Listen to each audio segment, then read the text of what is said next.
Welcome back. Once you have several episodes that represent the best of your content, you'll then want to look to submit your podcast to iTunes. And you are looking at the URL that you will actually need.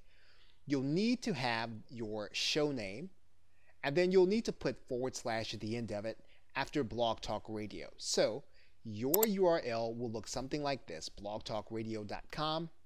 Then this will be your show name, however it appears in your URL, and then you'll have the word podcast. And when we mention your show name here, this should actually be the show name as it appears in your URL. And let's go back to take a look where you'll find that URL again.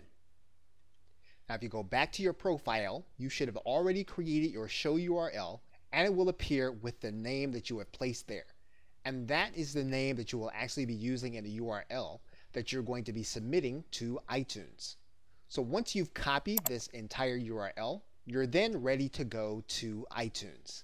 You'll then want to go to the iTunes store, and you'll want to make sure that podcasts are selected here.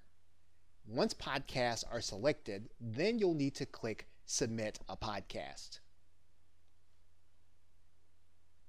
You'll then be brought to a validation screen, and you'll want to place that URL in this box. And then you'll want to click Validate.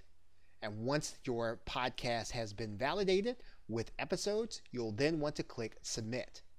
Once you do that, then iTunes is going to go through an approval process, and you'll typically have to wait between 2 and 3 days to find out if your podcast has been accepted. If it takes longer than that, then there is no need to worry. They do have your podcast. You'll then want to make sure that you're just watching the email that's associated with your iTunes account. Okay, so with that, thanks, and I will see you in another video.